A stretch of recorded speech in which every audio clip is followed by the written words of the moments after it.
भारत माता शिव शक्ति अवतार शिव बाबा याद है। ओम पिताश्री ब्रह्मा बाबा की वाणी। आज है 29/8/2026। प्रातः क्लास। रिवाइज डेट है 6/9/2020। ओम नमः शिवाय। आज बाबा ने कहा, तीव्र पुरुषार्थी बच्चे। जी बाबा, एक वर्ष में तो क्या, एक मास में, 2 मास में भी ऐसा पुरुषार्थ कर सकते हैं जो बहुत ऊंची प्रारब्ध पा सकते हैं। संगम युग पर बाप सबको चांस देते हैं तीव्र पुरुषार्थ कर अपना श्रेष्ठ प्रारब्ध बनाने का। ओम नमः शिवाय। प्रश्न है, क्या अंत में सूक्ष्म वतन में अपने किए कर्मों की सजा मिलती है? क्योंकि जब सभी का पार्ट ड्रामा में फिक्स है तो सजा का और पुरुषार्थ का क्या मतलब रह जाता है? बाबा ने कहा, वाह, कभी कभी तो ऐसा लगता है कि बच्चों को यह ज्ञान देकर ही बड़ी गड़बड़ कर दी कि ड्रामा में सबका पार्ट फिक्स है। कई बार बच्चे उल्टे लटक जाते हैं। भोजन आया है, खाने के बजाय कहते हैं मुंह में आ जाएगा। ड्रामा में होगा तो खा लेंगे। फिक्स का अर्थ क्या होता है? बच्चों को समझने में बड़ी भूल हो गई है। फिक्स किसका कहेंगे? बच्चे बार बार यही एक सवाल उठाते हैं और बाप भी बार बार ये जवाब देते हैं। बच्चे संगम युग पर बाप हर एक की बुद्धि का ताला खोल देता है। फिक्स कब बचता है? जब आपने शूटिंग कर ली, उसके बाद फिक्स हो गया, मतलब लॉक लग गया।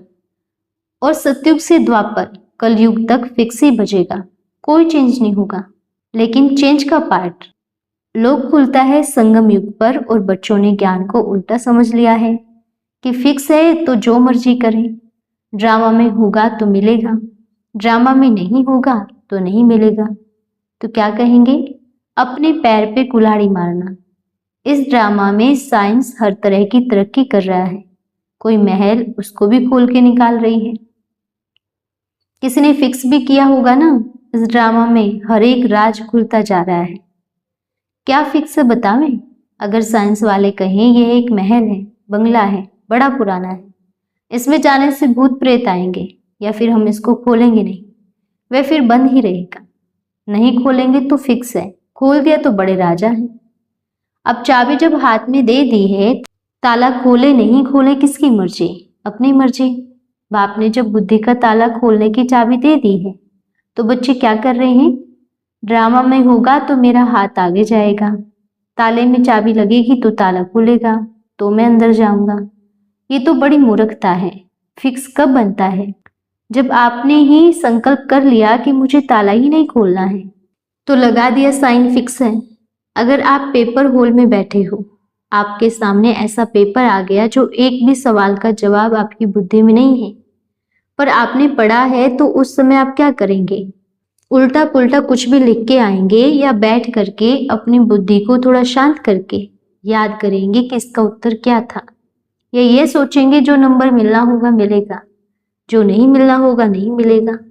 जाओ, हम नहीं देते पेपर। क्या कहेंगे बताओ? याद करेंगे, बुद्धि को दौड़ाएंगे, एक दो से भी पूछेंगे, भाई थोड़ा बताओ, थोड़ा समझाओ, या ये कहेंगे ये लो जी पेपर हमारा हो गया, आपकी मर्जी है, फेल करना है पास करना है करो। तो टीचर क्या करेगा? फिक्स करना पड़ेगा, क्योंकि आपने पेपर ही इतना खराब दिया है। तो जब आप पेपर हाथ में बिना लिखे दे रहे हो, बिना पढ़े दे रहे हो, और फिर कह रहे हो कि फिक्स होगा, जो होगा, जो नंबर आएंगे वो मिल जाएंगे, बिना पुरुषार्थ के क्या मिलेगा बताओ? ये फिक्स सबसे पहले ये फिक्स अपनी बुद्धि से निकाल देंगे। अगर बाप परिवर्तन कर रहा है तो आज एक और परिवर्तन कर रहा है ड्रामा में। फिक्स का पार्ट अपनी बुद्धि से निकाल करके एक किनारे पर रखते हुए, नहीं तो फिक्स के चक्कर में सही में फिक्स हो जाएंगे। और ऐसे फिक्स हो जाएंगे फिर कहेंगे, अरे काश मैं पुरुषार्थ कर लेता, काश मैं बैठकर थोड़ा बाप को याद करता, थोड़ा ओम करता, तो मैं फिक्स नहीं होता। क्योंकि जब आपने पेपर बाप को दे दिया है, आपको जो नंबर देना है दे दो, तो बाप भी क्या करेगा?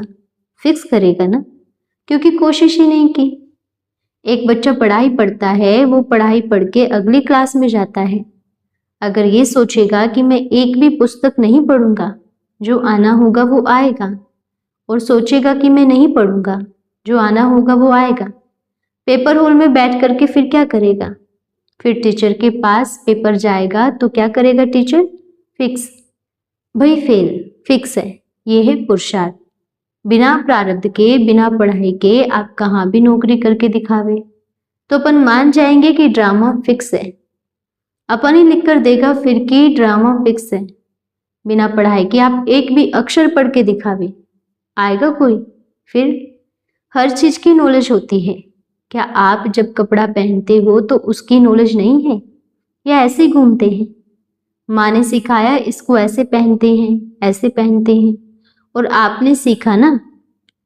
जब पैदा हुए तो क्या आपने सोचा था कि जो ड्रामा में होगा तो कपड़े पहने जाएंगे, ड्रामा में नहीं होगा तो नहीं पहने जाएंगे, ऐसे ही घूमेंगे?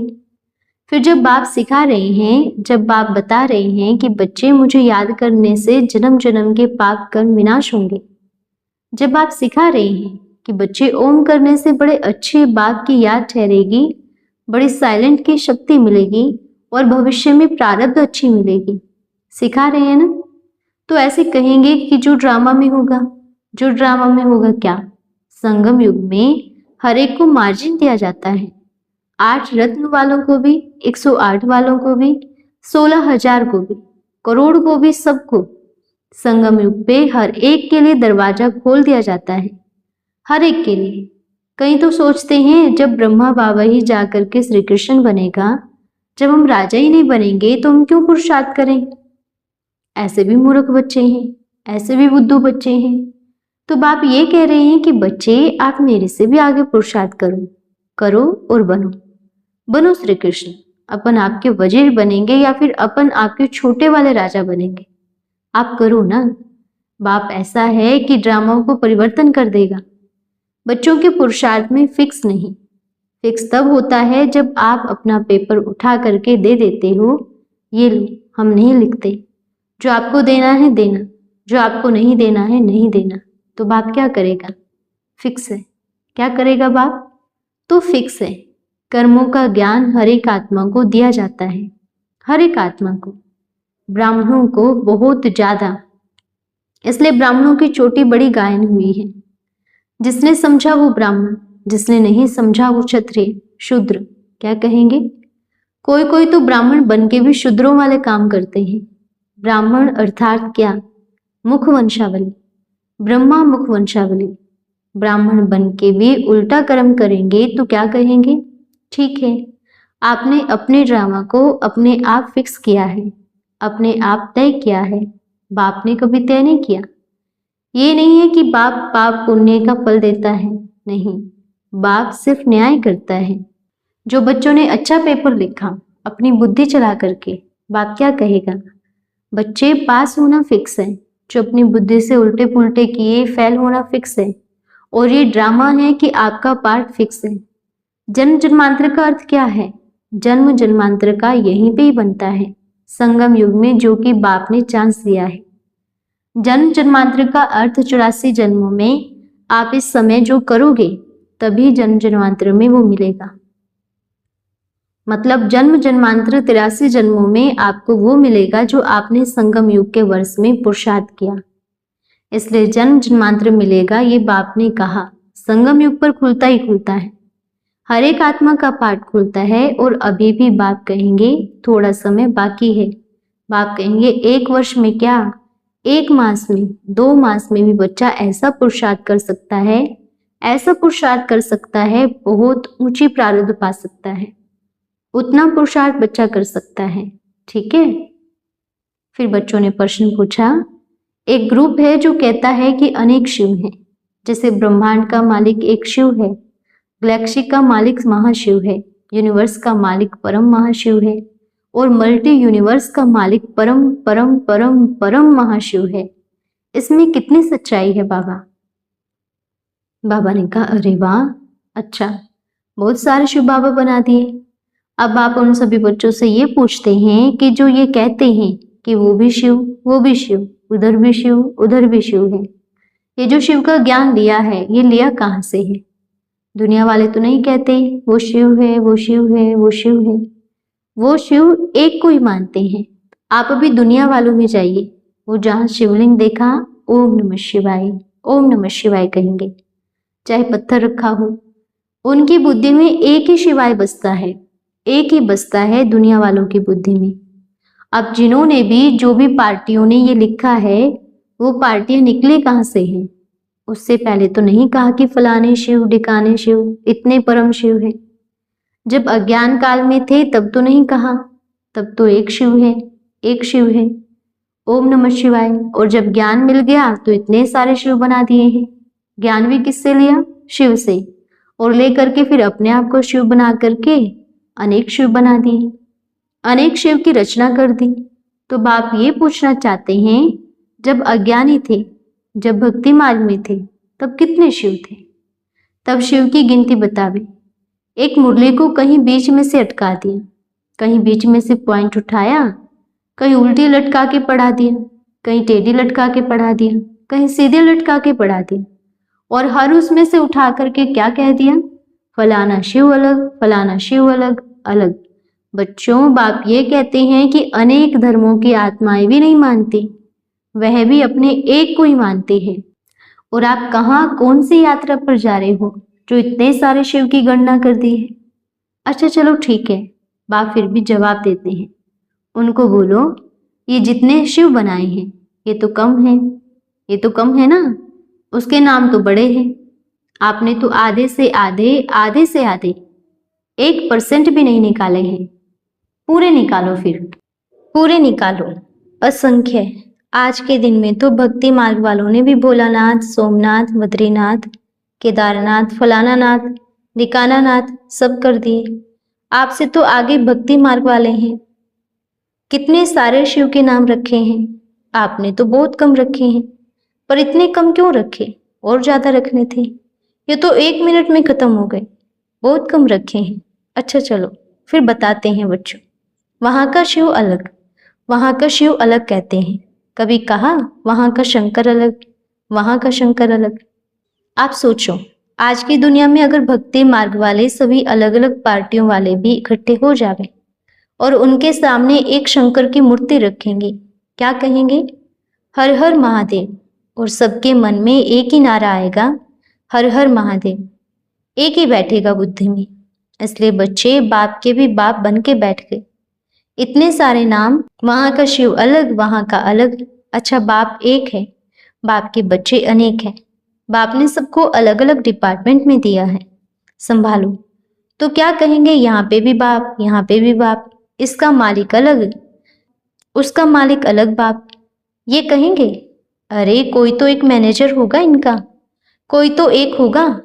अब बतावे, इतने सारे शिव बना दिए इधर, तो इनको कोई तो एक होगा बनाने वाला, हेड तो होगा ही ना। तो पूछो वो कहाँ है, हेड कहाँ है, कहाँ गया? एक बाप को भूलकर अनेकों में बुद्धि, और यहीं से कहते हैं भक्ति मार्ग। हाय माता रानी, जय हनुमान, जय राम, जय विष्णु, जय हो ब्रह्मा बाबा, जय शिव शंकर महाराज। ये यहीं से ही अब शुरू हुई। अब आ जाओ इधर। आपकी पार्टी का अलग भगवान, मेरी पार्टी का अलग भगवान। बाप अब ये कहेगा कि ये सभी बाप के बच्चे हैं। हाँ, बल बाप का ज्ञान सुना रहे हैं, पर बाप संदेश देना चाहते हैं, बच्चों ज्ञान को सीधा कर लो, उल्टा नहीं लटकाओ। ना खुद लटको, ना दूसरों को लटकाओ। अब इस मुरली को सीधा ऐसे ऐसे पकड़ो। ऐसे पकड़ोगे तो एक बाप नजर आएगा, एक मेरा बाबा और मैं, और दिखेगा ओम, मतलब वो और मैं। क्या नजर आएगा? वो और मैं। ऐसे पकड़ेंगे तो ही दिखेगा, ऐसे पकड़ेंगे तो उल्टा पुल्टा दिखने लग जाएगा। कुछ कुछ दिखने लग जाता है, समझ में नहीं आएगा तो उल्टा पुल्टा ही सुनाएंगे ना, उल्टा ही लटकाएंगे। जब तक मुरली को सीधी नहीं पकड़ेंगे, ऐसे नहीं पकड़ेंगे तो कैसे चलेगा? कई बच्चे क्या करते हैं, मुरली सुनाते हैं, मुरली में से अपने मतलब की पॉइंट निकालते हैं और बाकी की गायब कर देते हैं। अपने मतलब की क्या?